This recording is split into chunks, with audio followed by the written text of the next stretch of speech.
Az iCore távközlési eszközöket javító nagyvállalat több mint 1000 főt foglalkoztat szombathelyi gyáregységében, évente több mint félmillió hálózati eszközt, 800 000 laptopot, tabletet és 1 milliót meghaladó számú telefont szervizelnek.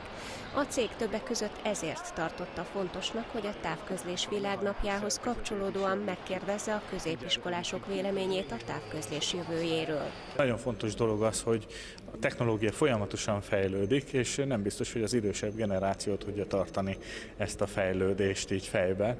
És nagyon fontosnak tartjuk itt az iCore-nál, hogy a fiatalabb kollégáink meg úgy általában a fiataloknak a véleményére adjunk, és pontosan ezért született ez a pályázat, ahol az volt a cél, hogy képzeljük el azt, hogy hogyan fog kinézni a magyar távközlés 2100-ban. A pályázat első és második helyezettjét okostelefonnal és tablettel jutalmazták.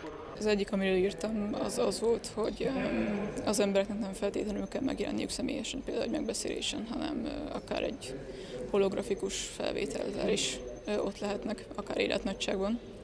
Úgyhogy ezzel sok időt is meg lehet spórolni. Puskás Tivadar Szombathely polgármestere a díjkiosztón elmondta, a diákok kreatív ötleteiből valóság is lehet. A nagyvállalat aulájában Kovács István gyűjteményéből telefonkiállítás is nyílt. 89-ben kezdtem el gyűjteni a telefonokat, hát ugye akkor még mobilok nem voltak nagyon, legalábbis nekem nem, csak vezetékes telefon. Onnantól kezdve indult ez a gyűjtés, és hát most már a vezetékes és a mobilok már több mint 400 készüléket foglalnak magába. A század előkurblis telefonjaitól az érintő képernyős készülékeken keresztül mutatja be a technika fejlődését a tárlat. Nem titkolt vágyunk meg szándékunk ezzel a kiállítással, hogy megmozgassuk a fiatalokat.